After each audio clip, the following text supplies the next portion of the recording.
The morning air in the Galactic Institute of Xenobiology carried an unusual tension as Professor Cathara checked his equipment one final time.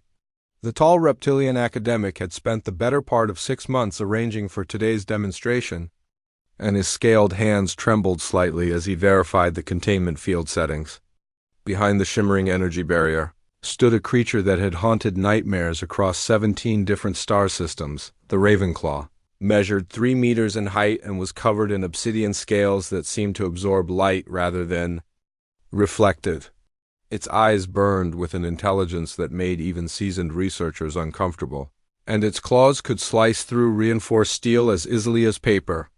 This particular specimen had been captured after it had systematically eliminated an entire research outpost on Kepler 442b, leaving only security footage of its methodical hunting patterns. 27 students filled the lecture hall, their seats arranged in a careful semicircle around the demonstration area. Most kept as much distance as possible between themselves and the contained predator, their various species' survival instincts screaming warnings. The Thakari students had positioned themselves near the emergency exits, their feathered crests flattened against their skulls in obvious distress. The crystalline Vorthan students had dimmed their natural luminescence to avoid drawing attention, while the mammalian Qatari had unconsciously grouped together for protection. Only one student seemed unaffected by the presence of the apex predator. David sat in the front row, leaning forward with what his classmates could only describe as inappropriate fascination. The human exchange student had been the subject of considerable curiosity since his arrival 3 months ago, primarily because humans were still relatively new to the galactic community. Most species regarded them as a peaceful race that had somehow managed to achieve interstellar travel despite their apparent lack of natural weapons or defenses. Professor Cathara began his lecture with a detailed explanation of the Ravenclaw's evolutionary history. The creature had evolved on a world where it faced no natural predators, allowing it to develop into the perfect killing machine.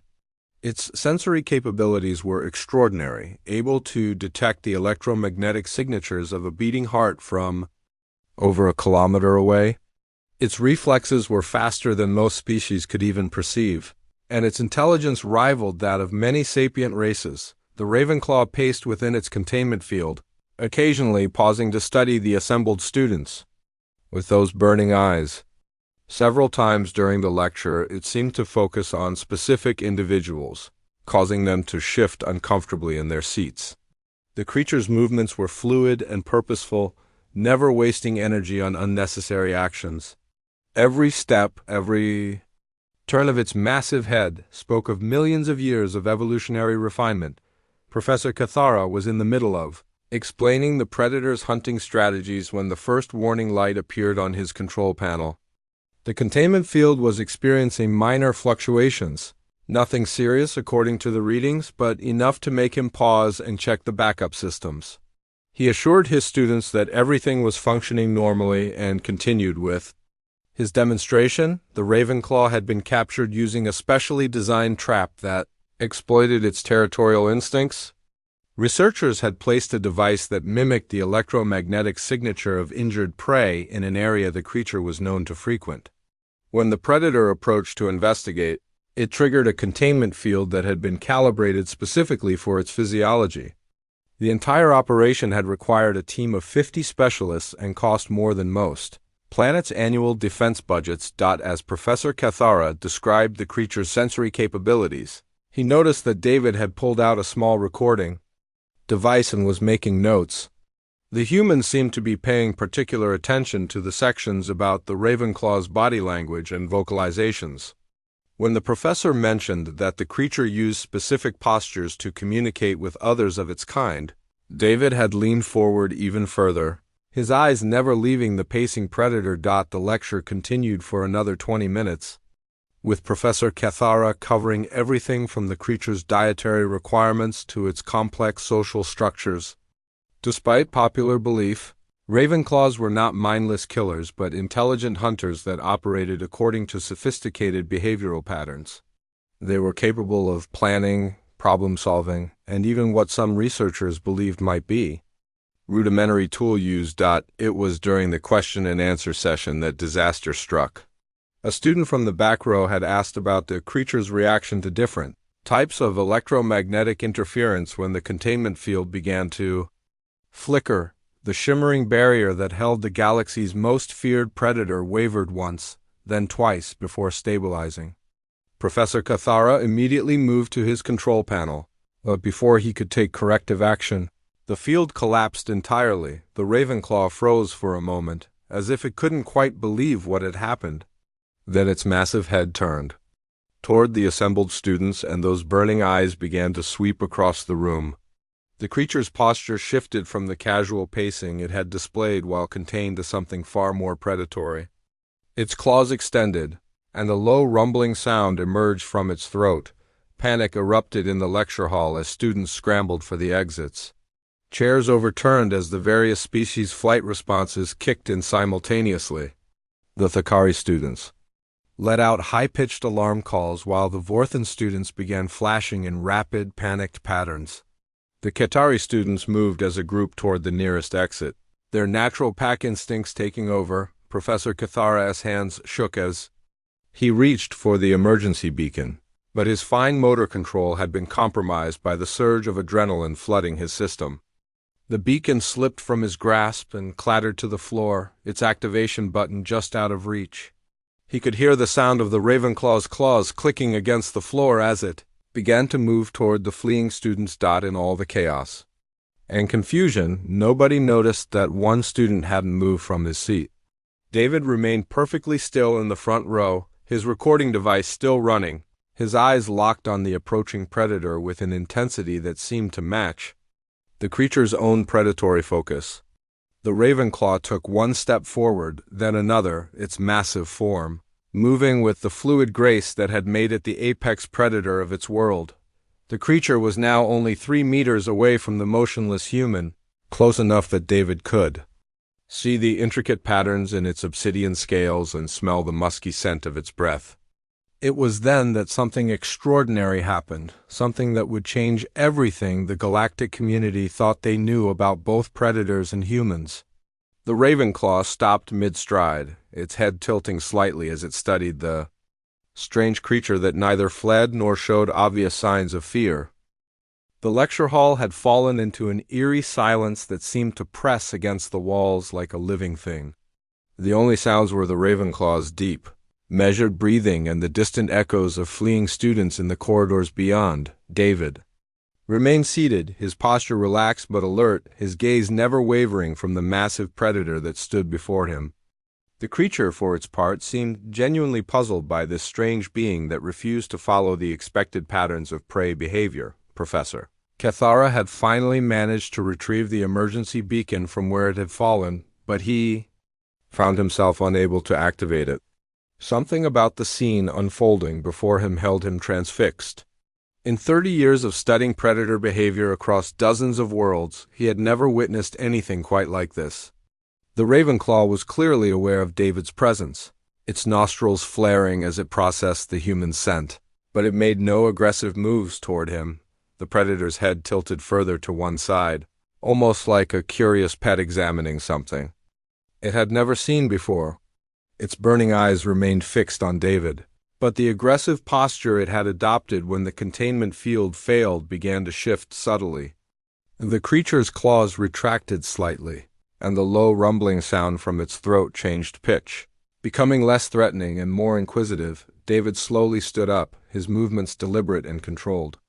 Every motion was carefully calculated, designed to avoid triggering the predator's attack response. He understood instinctively that sudden movements would be interpreted as either aggression or fear, both of which could provoke an attack. The Ravenclaw's eyes tracked his every motion, but still it held its position, neither advancing nor retreating. The human took a single step forward, his feet making no sound against the floor. The Ravenclaw's muscles tensed, ready to spring into action, but David's calm demeanor seemed to give the creature pause. He took another step, then another, never breaking eye contact with the predator. Professor Cathara wanted to shout a warning, but something about the interaction kept him silent. There was a quality to the exchange that spoke of communication on a level he didn't fully understand. The distance between predator and human continued to shrink, but neither seemed threatened by the other's presence. David's breathing remained steady and controlled, while the Ravenclaw's aggressive posture continued to evolve into something more resembling curiosity. The creature's head movements became more fluid, less sharp and predatory, as if it was trying to understand what it was looking at. When David was close enough to touch the boundary where the containment field had been, he stopped and very slowly extended his hand, palm open and fingers relaxed. The gesture was universal among many species, a sign of peaceful intent and non-aggression. The Ravenclaw studied the outstretched hand with obvious interest, its alien intelligence working to decipher this unexpected behavior. The predator's nostrils flared wider as it caught more of David's scent. Something in the human's chemical signature seemed to register with the creature's highly developed olfactory system. The Ravenclaw's own scent was changing too, becoming less sharp and aggressive, more complex and nuanced. Professor Cathara recognized the shift from his years of studying predator behavior, but he had never seen it happen so quickly or dramatically. After what felt like an eternity, the Ravenclaw took a single step closer, bringing its massive head within inches of David's outstretched hand. The two apex predators, one alien and one human, regarded each other with what could only be described as mutual recognition. The creature's breathing had synchronized with David's, and the threatening rumble from its throat had been replaced by a sound that was almost conversational. David began to speak, his voice low and steady, but the words he chose were unlike anything Professor Cathara had expected. Instead of the soothing tones one might use to calm a frightened animal, David spoke in a matter-of-fact way, as if he was having a conversation with an equal. He told the Ravenclaw that he understood it was confused and probably frightened by the unfamiliar surroundings, but that he meant no harm. The predator's response was immediate and startling. It began to emit a series of clicks and whistles that Professor Cathara recognized as the vocalizations Ravenclaws used for close-range communication. The creature was attempting to respond to David's words, using the same tone and cadence that the human had employed. It was as if the two were engaged in some form of rudimentary conversation. David continued to speak, his words becoming more personal and intimate. He told the Ravenclaw about his own world, about the creatures that had once hunted humans in the darkness of prehistoric nights. He spoke of the respect that one predator could have for another, and the understanding that came from recognizing a kindred spirit. The creature listened intently, its head cocked to one side, occasionally responding with its own vocalizations. The sounds coming from the Ravenclaw were changing too, becoming more complex and varied. Professor Cathara realized that the creature was not just making random noises, but was actually trying to mimic some of the patterns in David's speech. The predator was learning, adapting its communication style to match the humans, just as it would when encountering a new member of its own species. As the exchange continued, David began to move again, but this time his movements were different. He shifted his weight from foot to foot in a slow, rhythmic pattern, his hands moving in subtle gestures that seemed to complement his words. The Ravenclaw began to mirror some of these movements, its massive form swaying slightly as it matched David's rhythm. Professor Cathara watched in amazement as the two predators engaged in what could only be described as a dance of recognition. The human's understanding of predator psychology was clearly far more sophisticated than anyone had realized, and the Ravenclaw's intelligence was proving to be even more complex than the most optimistic researchers had believed. The creature was not just a killing machine, but a thinking being capable of communication and perhaps even empathy. The emergency beacon in Professor Cathara's hand had been forgotten, its flashing light unnoticed as he focused entirely on the unprecedented scene before him. He realized that he was witnessing something that would change everything the galactic community thought they knew about both predators and humans. The question was no longer whether the Ravenclaw would attack David, but whether either of them would ever be the same after this encounter. The emergency response team burst through the lecture hall doors expecting to find chaos and carnage, but instead they discovered something that defied all their training protocols. David and the Ravenclaw stood facing each other in what appeared to be an elaborate behavioral exchange, both moving in slow, synchronized patterns that seemed to follow some ancient rhythm of communication between apex predators. Captain Rex, the security team leader, raised his plasma rifle but hesitated when Professor Cathara frantically gestured for him to stop. The professor had been recording everything on his personal device, and what he was witnessing would revolutionize the field of interspecies predator studies. The Ravenclaw had not only refrained from attacking the human, but seemed to be attempting some form of complex communication that went far beyond simple threat displays. David had begun to vocalize in a way that was completely different from normal human speech. Instead of words, he was producing low, rhythmic sounds that seemed to resonate with the predator's own vocalizations. The sounds were primal and powerful, carrying undertones that spoke of ancient hunting grounds and the respect that existed between creatures that understood the true nature of survival. The Ravenclaw responded with a series of clicks and growls that gradually became less aggressive and more inquisitive. The creature's massive head moved in slow, deliberate patterns, and its eyes never left David's face. And there was an intelligence in those burning orbs that was unmistakably sentient, and it was clear that the predator was not just responding to David's sounds, but was actively participating in what could only be described as a conversation. The security team watched in amazement as David very slowly reached into his jacket pocket and withdrew a small object. Captain Rex tensed, ready to fire if the human made any sudden moves, but David's actions remained deliberate and controlled. He held up what appeared to be a piece of dried meat, some kind of jerky that he had packed for lunch, and showed it to the Ravenclaw. The predator's nostrils flared as it caught the scent of the processed meat, and its head tilted in what seemed like curiosity. David spoke again, his voice still low and rhythmic, explaining that he was offering the food as a gesture of respect. He placed the jerky on the floor between them, then stepped back and waited. The Ravenclaw studied the offering for several long moments, its alien intelligence processing this unprecedented situation. No prey animal had ever offered food to a predator, and the creature's evolutionary programming didn't include protocols for this kind of interaction. After careful consideration, the predator approached the meat and carefully picked it up with the tip of one claw, examining it closely before consuming it. The simple act of sharing food seemed to be a turning point in the interaction.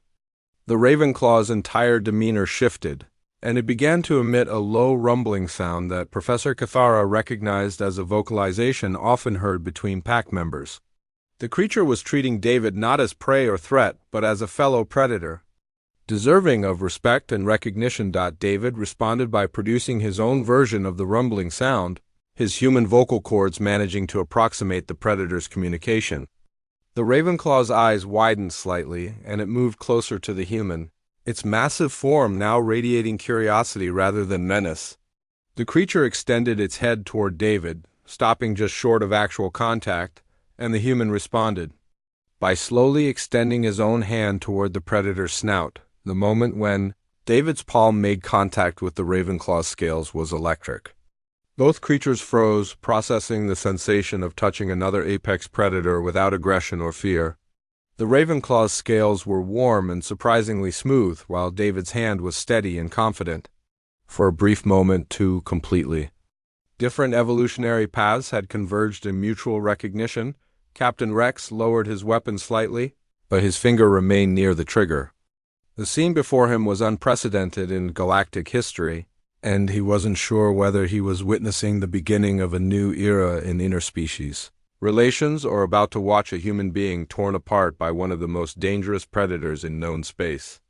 The Ravenclaw's behavior was so far outside normal parameters that none of his training had prepared him for this situation. Professor Cathara was narrating everything into his recording device, his voice filled with wonder and scientific excitement. The implications of what he was witnessing were staggering. If humans could communicate with apex predators from other worlds, it would change everything about how the galactic community approached dangerous species. The applications for research, diplomacy, and even military operations were limitless. David began to move again, but this time his movements were more complex and ritualistic. He stepped to one side, then the other, his arms moving in patterns that seemed to mimic hunting behaviors. The Ravenclaw watched intently, then began to mirror some of the movements. Its massive form surprisingly graceful as it participated in what appeared to be some kind of predator dance. The sounds both creatures were making had evolved into something that resembled a duet with David's human vocalizations, blending with the Ravenclaw's alien communication in a harmony that transcended species boundaries. The rhythm was hypnotic, primal, and spoke to something deep in the evolutionary history of both predators. Other members of the emergency response team began to arrive, but they too found themselves transfixed by the unprecedented scene. Word was spreading throughout the institute that something extraordinary was happening in Professor Cathara's lecture hall, and researchers from other departments were beginning to gather in the corridors, trying to get a glimpse of the historic interaction. The Ravenclaw had begun to display behaviors that had never been recorded before, at least not in the presence of other species.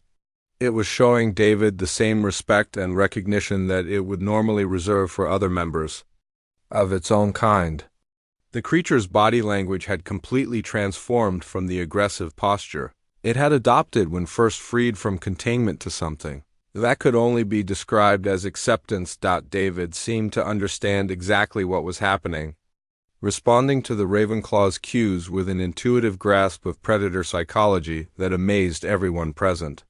He matched the creature's movements, vocalizations, and even its breathing patterns, creating a connection that transcended the normal barriers between species.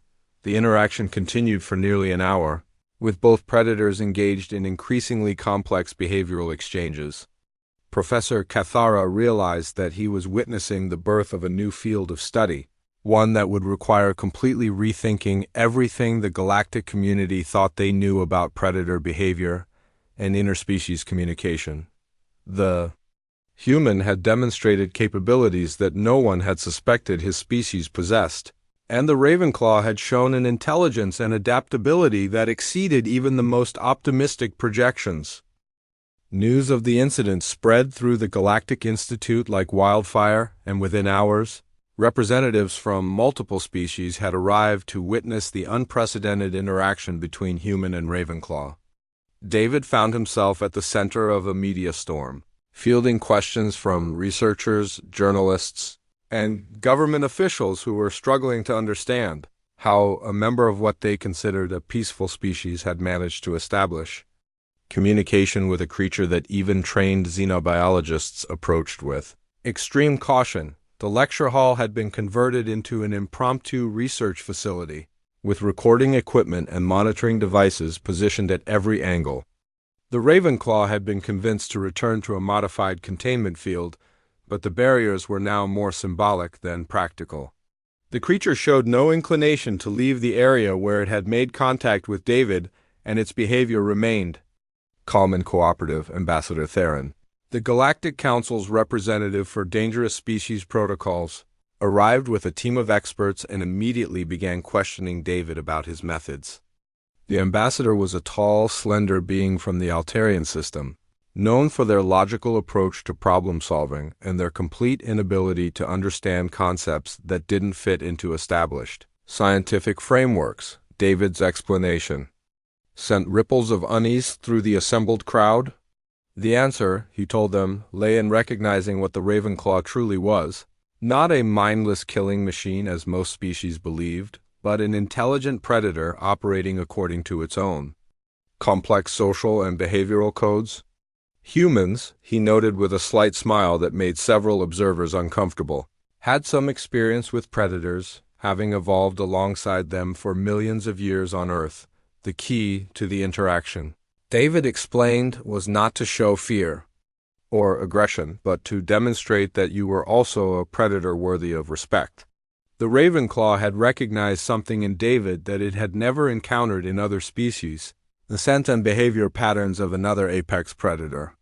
This recognition had triggered responses that were normally reserved for interactions with other members of its own species. Professor Cathara Still processing the implications of what he had witnessed, asked David to elaborate on human predator psychology. The young man's explanation was delivered in the same calm, matter-of-fact tone he had used with the Ravenclaw. But the content was deeply disturbing to many of the assembled aliens. Humans, David explained, were persistence hunters. They might not be the fastest or strongest predators in the galaxy, but they were relentless. They could track prey for days or even weeks, using their superior endurance and intelligence to gradually wear down even the most formidable opponents. They were also pack hunters capable of coordinating complex strategies and adapting their tactics based on their prey's behavior. The Ravenclaw, still present in its containment field, seemed to confirm David's words with its behavior. The creature continued to show the human a level of respect that it had never displayed toward any other species. It would follow David's movements around the room, occasionally emitting those low rumbling sounds that indicated acceptance or approval. Dr. Veltara, a prominent xenopsychologist from the Centauri system, asked David to demonstrate other aspects of human predator behavior. The human's response was both fascinating and terrifying. He showed the assembled crowd how humans could remain completely motionless for extended periods, becoming nearly invisible to prey animals. He demonstrated their capacity for strategic thinking and planning, describing how human hunters could predict their prey's movements days in advance. Most unsettling of all was David's explanation of the human tendency to study and understand their prey before making a move. Humans, he noted, were perhaps unique in their ability to analyze and predict behavior patterns, allowing them to anticipate their prey's actions and plan accordingly.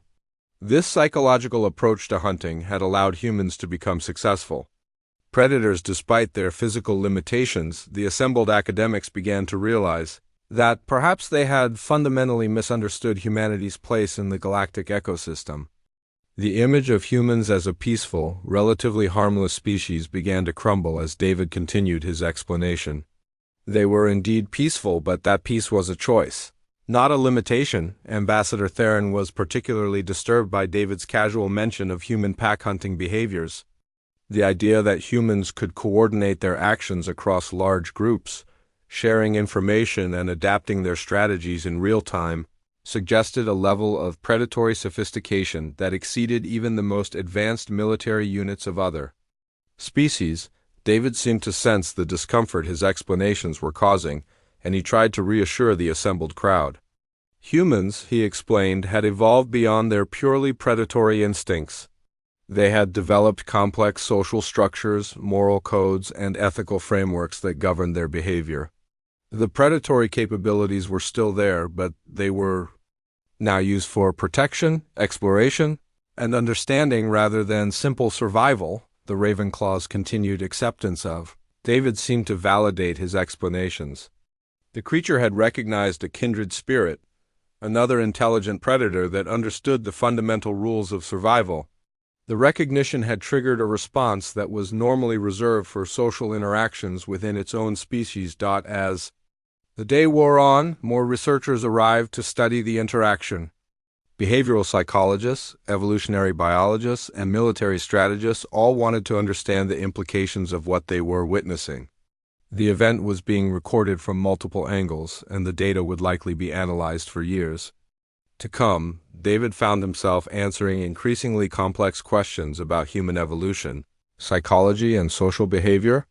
He described how humans had transitioned from being primarily prey animals to becoming apex predators, developing tools, language, and complex social structures along the way. The journey had taken millions of years, but the predatory instincts remained embedded in human psychology. The most disturbing revelation came when David explained that humans had not just evolved to hunt other animals, but had also developed the capacity to hunt other intelligent species. Human warfare, he noted, was fundamentally different from the conflicts engaged in by other species. Humans approached warfare with the same systematic, patient methodology they had once used to hunt mammoth and saber-toothed tigers. The assembled crowd was beginning to understand that humanity's rapid rise to interstellar status might not have been as surprising as they had initially believed. A species that had evolved such sophisticated predatory capabilities would naturally excel at exploration, colonization, and technological development.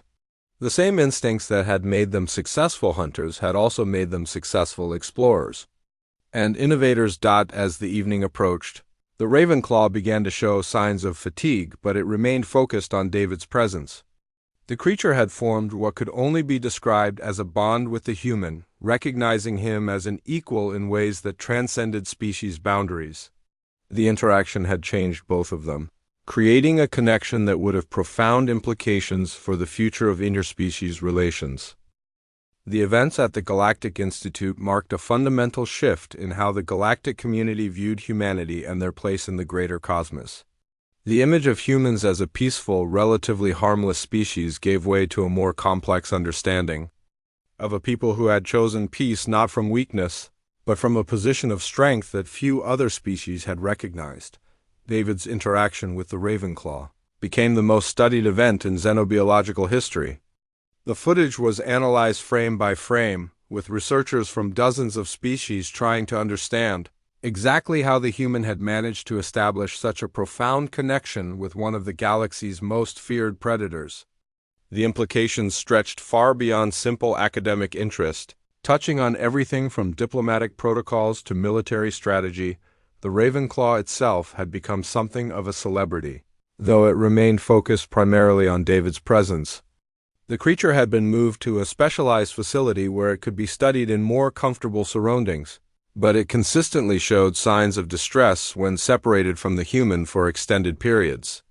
The bond that had formed between them seemed to be deeper than simple recognition, suggesting that interspecies relationships could develop in ways that had never been imagined. Professor Cathara published a series of papers on the incident, starting with his groundbreaking work titled Predator Recognition and the Human Factor in Interspecies Communication. The research revolutionized the field of xenobiology and led to the development of new protocols for dealing with dangerous alien species. The professor often remarked that in trying to demonstrate the nature of the galaxy's most feared predators, he had inadvertently revealed something far more significant about humanity itself. The galactic community began to reassess their understanding of human capabilities and motivations. Military analysts from various species started studying human conflict patterns, looking for insights that might help them understand this newly recognized predator species. What they found was both fascinating and disturbing. Human warfare was characterized by patience, planning, and an almost frightening level of adaptability. Human explorers and colonists began to report different treatment from the alien species they encountered. Where once they had been viewed as curious but harmless creatures, they now found themselves regarded with a mixture of respect and wariness. Some species that had previously been dismissive of human presence began to actively seek out human expertise in dealing with dangerous predators on their own worlds. The Terran government found itself in the unusual position of having to downplay human capabilities while simultaneously leveraging their newfound reputation for diplomatic advantage. Human ambassadors discovered that their words carried more weight in galactic councils, while human researchers found themselves in high demand for projects involving dangerous or unpredictable alien species. David graduated from the Institute with the highest honors in its history and was immediately offered positions at research facilities across the galaxy. Instead, he chose to establish the first department of predator psychology at the Galactic Institute, where he began training the next generation of researchers in the subtle art of interspecies predator communication. The curriculum David developed was unlike anything that had been taught before. Students learned not just about alien predator behavior, but about the predatory instincts that existed within their own species.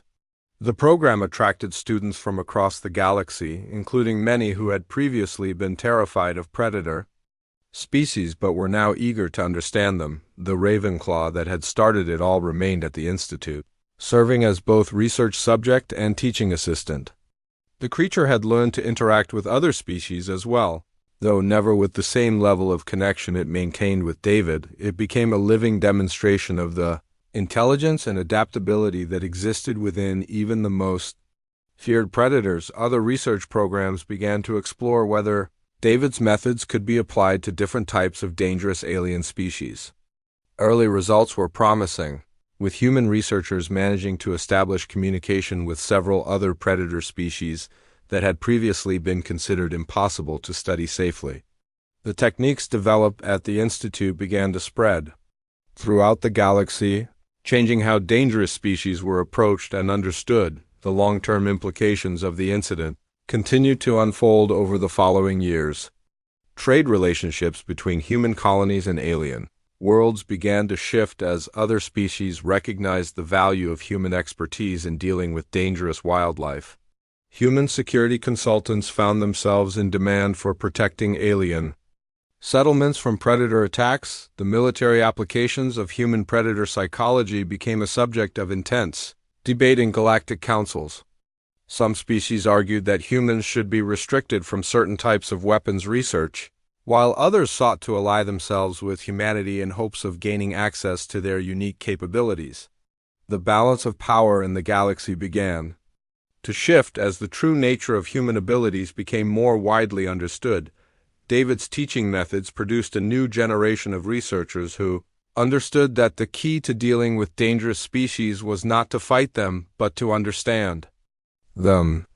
His students learned to recognize the intelligence that existed within predator species and to approach them with the respect that one apex predator owed to another. The Ravenclaw lived for many more years at the Institute, eventually becoming so domesticated that it could interact safely with students and researchers from multiple species. However, it always maintained its special connection with David, demonstrating the enduring nature of the bond that had formed between them during that first encounter. The incident became known throughout the galaxy as the day the Predator met its match, though those who understood the full implications knew that it wasn't about matching anything. It was about recognition, respect, and the simple truth that sometimes the most dangerous predators were the ones that didn't look dangerous at all. Years later, as David stood before a new class of students with the now elderly Ravenclaw resting peacefully beside his podium, he would often reflect on how a simple containment field failure had changed everything. The galaxy had learned that humanity was not a species to be underestimated, and in return, humans had learned that they were not alone in their capacity for intelligence, adaptation, and the complex emotions that existed between apex predators. The story of David and the Ravenclaw became required reading in xenobiology programs across the galaxy, serving as a reminder that understanding between species was possible, but only when approached with the right combination of respect, intelligence, and the recognition that all intelligent life, regardless of its evolutionary path, deserved to be treated with dignity and understanding.